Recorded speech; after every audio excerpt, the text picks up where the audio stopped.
தருண் வந்து அவங்க அக்கா இல்லாமல் வண்டியில் ஏற மாட்டேன் அப்படின்னு சொல்லிட்டு தியாவை கூட்டிட்டு வண்டியில் ஏற வச்சுட்டு அவங்க அம்மாவையும் கூப்பிட்டான். ட்ரெஸ் எடுக்க அவங்களும் பார்த்தீங்கன்னா கடைக்கு போயிட்டாங்க. எங்கள் அம்மாவும் தம்பியும் வந்து எங்களை பார்க்கறதுக்காக ஊர்லேருந்து வந்திருந்தாங்க. அம்மா வந்தோடனே பார்த்தீங்கன்னா தம்பி தான் வந்துட்டு நல்லா கொஞ்சிக்கிட்டு இருந்தாங்க.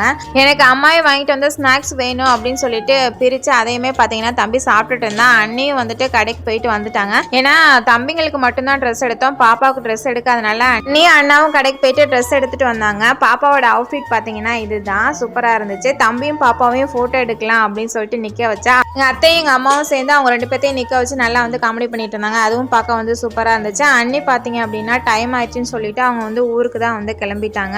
நாங்களும் அவங்களுக்கு பாய் சொல்லிட்டு அவங்கள வந்துட்டு வழி அனுப்பி வச்சாச்சு. அதுக்கப்புறம் கொஞ்ச நேரத்துலேயே பார்த்தீங்கன்னா தம்பி ஏன் அவங்க போயிட்டாங்கம்மா அப்படின்னு சொல்லி கேட்டுகிட்டே இருந்தான். அண்ணி வீட்டில் கிளம்பி கொஞ்ச நேரத்துலேயே பார்த்தீங்கன்னா எங்கள் அம்மாவும் வந்துட்டு நாங்களும் கிளம்புறோம் அப்படின்னு சொல்லிட்டு எங்கள் தம்பிக்கு வந்து காசு கொடுத்தாங்க.